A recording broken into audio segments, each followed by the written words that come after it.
Outside Tulsa in the spring of 1919, a well digger named Everett Coyle took a job on a farm belonging to a family named Pruitt. The well they wanted was the ordinary kind, meant to serve a house and a barn and nothing more. Coyle had dug wells across Creek and Tulsa County for 11 years by then.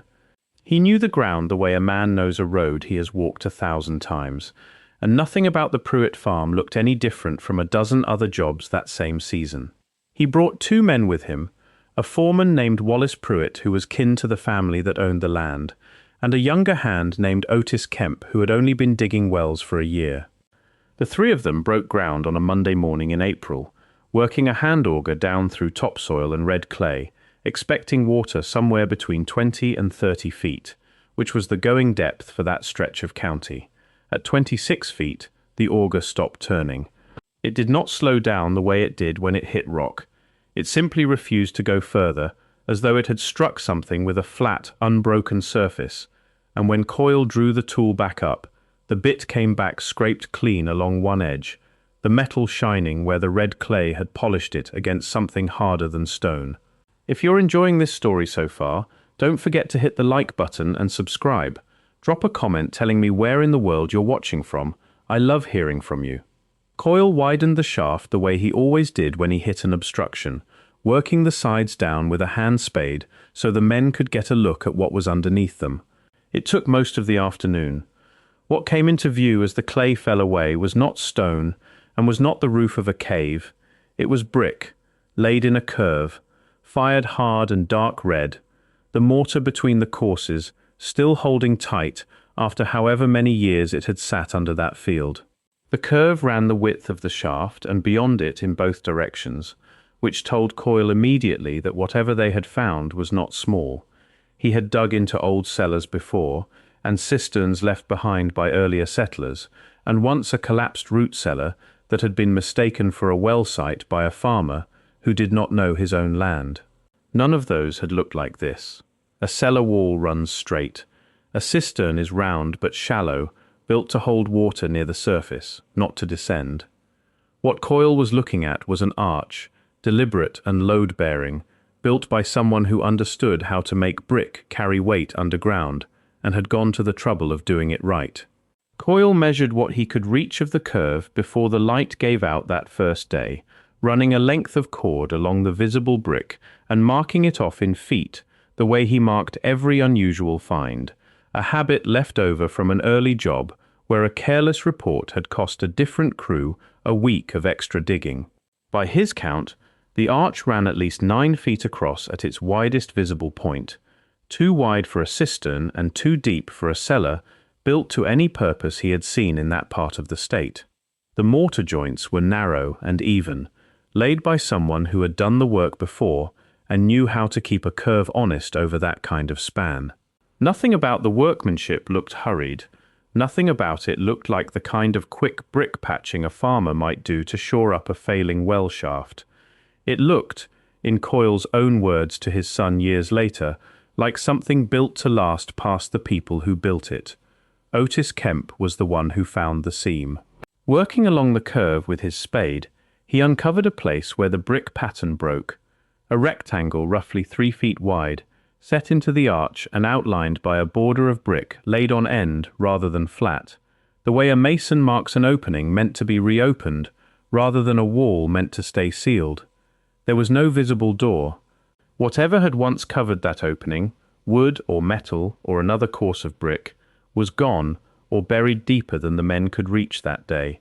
Coyle later told his own son that he pressed his ear to the brick before quitting for the evening, more out of curiosity than anything else, and that the cold coming off the surface was different from the cold of packed clay.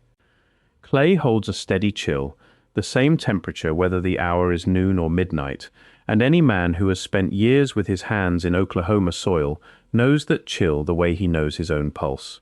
What Coyle described was closer to a draft, faint but constant, moving as if from somewhere with room enough for air to travel, rising and falling in a way that packed earth does not produce on its own. They stopped for the night with the shaft open and a tarp stretched over the top to keep out the weather. Wallace Pruitt wanted to go down again first thing the next morning and break through the sealed opening properly, and by his own account he intended to do exactly that. He did not. What happened instead is the part of the story that has outlived every other detail, retold by the Pruitt family for more than a century, with only small variations depending on who was telling it and how far removed they were from that April. Otis Kemp went down first, alone, before the other two had finished their coffee, saying he wanted to look at the seam again in better light. He was down for less than 10 minutes. When he came back up the ladder, according to Wallace Pruitt's later account, his face had gone the color of the clay walls around him, and he would not go back down that shaft for any wage the family offered. He gave no clear reason that first morning, and Wallace Pruitt, by his own admission, assumed at the time that the younger man had simply lost his nerve at the sight of an unexplained structure, the kind of thing that could rattle a man new to the trade. It was only weeks later, after he had left well digging altogether and taken work at a cotton gin outside Sepulpa, that Kemp told a version of what he said he had heard down there, a sound he could not place, low and rhythmic, coming from somewhere on the other side of the sealed brick opening, not the drip of water or the settling of earth, but something with a pattern to it, as though whatever was making it was doing so on purpose. He would not describe it further than that, not to the man he told it to, and not, as far as anyone in the county ever confirmed, to another living soul before he died. Coyle did not believe in leaving a job half-finished, and by his own later telling, he went down himself that same afternoon to see for himself what had spooked a man he considered steady. He carried a lantern this time, unlike Kemp, who had gone down with nothing but the grey morning light filtering from above. Coyle came back up faster than he went down.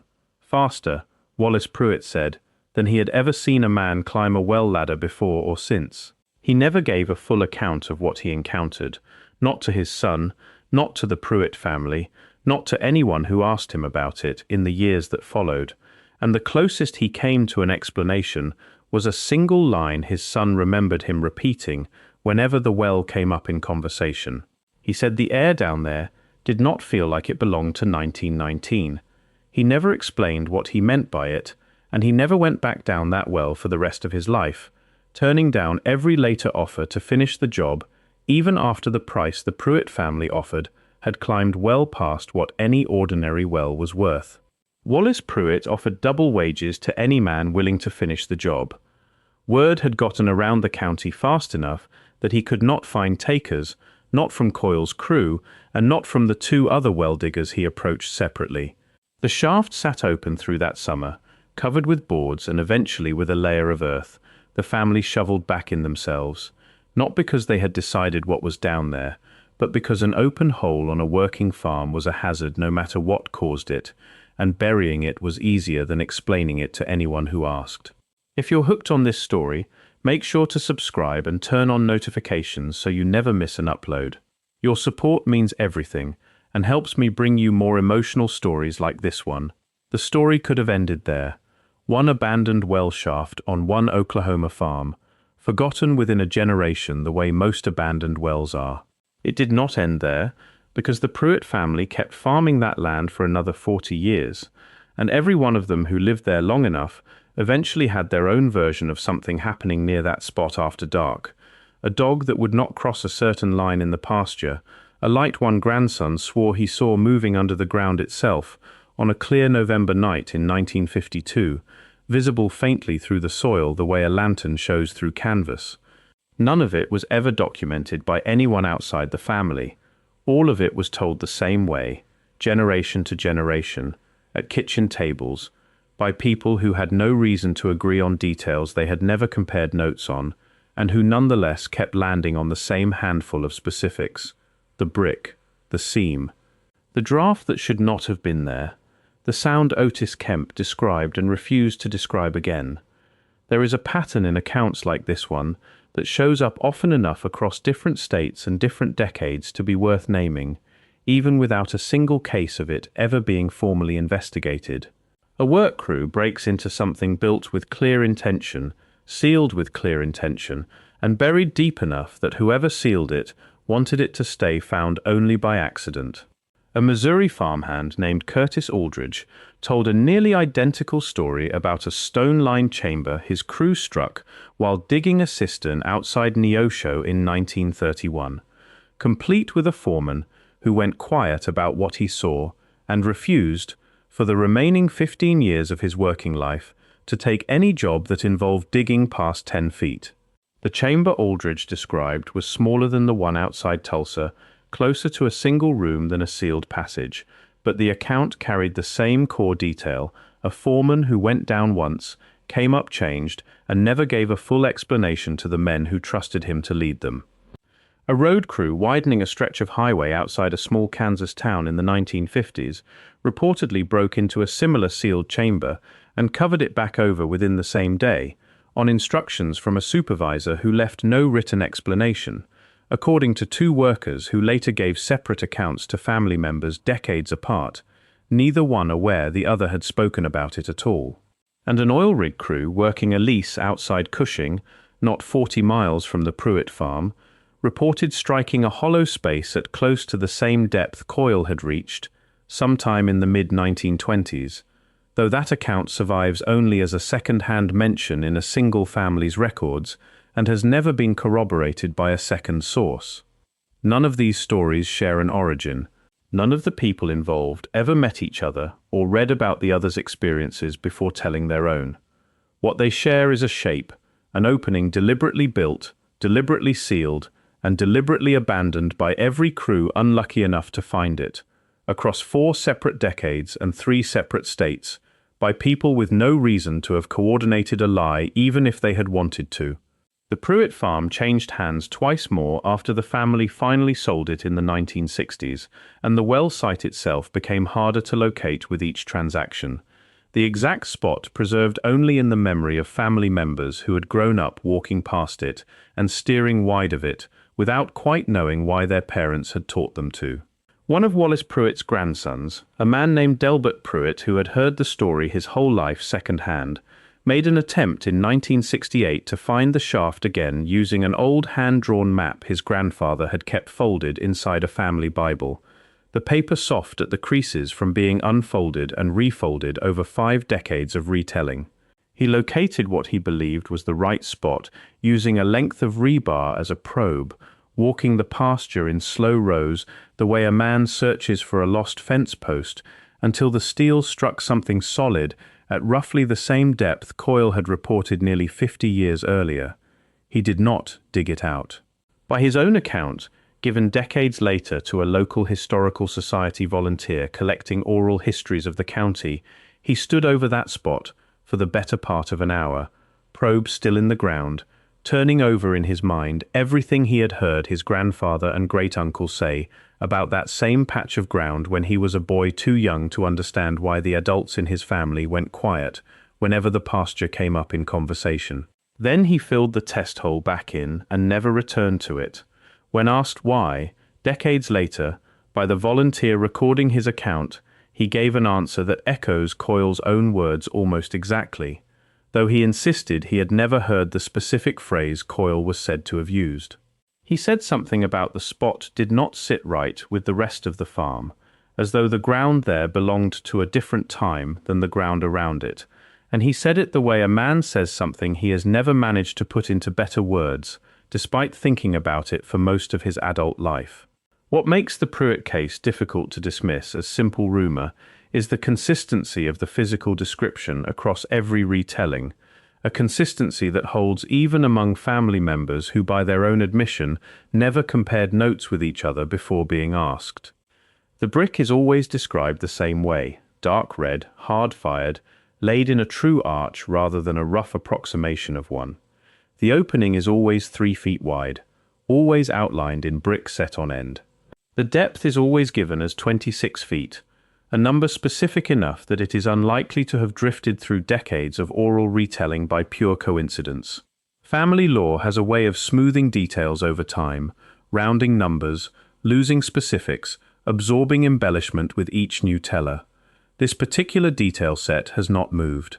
Whatever was struck outside Tulsa in 1919 was described precisely enough, and consistently enough, by enough independent members of one family, that dismissing the entire account as invention requires assuming 100 years of coordinated storytelling discipline that most families, frankly, do not have the patience for. No excavation has ever been formally attempted at the site since Delbert Pruitt's test probe in 1968. The land is privately owned today, farmed by people with no connection to the Pruitt family, and as far as anyone has confirmed, no knowledge of what sits 26 feet beneath one particular section of pasture. Local historical societies in the area have the story on file, gathered in the 1980s as part of a broader oral history project covering rural Creek County, but the file consists of family testimony and nothing more. No permit has ever been filed to reopen the shaft. No archaeologist or geologist has examined the site. There is no photograph of the brick arch, because no one who saw it in 1919 owned a camera capable of working underground, and everyone who might have gone back down to take one chose not to. What remains, then, is a hole in the ground that 3 men found and refused to finish opening, a family that spent 4 decades living next to it and teaching their children to give it distance, and a small cluster of similar stories from other states that nobody involved in the Pruitt account ever heard before telling their own version. No county surveyor's map from that period marks the spot as anything other than open pasture. No newspaper from 1919 carried a word about it, which is not unusual for a private farm well in rural Oklahoma, but does mean the entire account rests on family memory and nothing else, passed down through people who had every reason to eventually forget it, and, for whatever reason, never quite did. Whatever waits under that field outside Tulsa, if anything does, has now had more than a century to wait. Everett Coyle died in 1951, an old man by then, and by his son's account he never spoke of the well again after the mid-1920s, as though he had decided the subject was closed and intended to keep it that way for the rest of his life. He got his wish. Otis Kemp lived another 4 decades after that April morning, working the cotton gin outside Sapulpa until his retirement, and by all accounts of the family who knew him there, he was a steady, unremarkable man for the rest of his working life, the kind of man nobody would have guessed had once climbed out of a well shaft with his hands shaking and never fully explained why. The shaft he and Coyle both refused to finish is still there, sealed now by a century of settled earth instead of brick, and the arch beneath it, if the family's account holds, is still curving through the dark exactly as it did the afternoon Otis Kemp climbed back up a ladder and would not say what he had heard on the other side of that wall. Thank you so much for watching until the end. If you loved this story, check out the other videos on your screen now. I think you'll really enjoy them. And don't forget to subscribe if you haven't already. See you in the next story.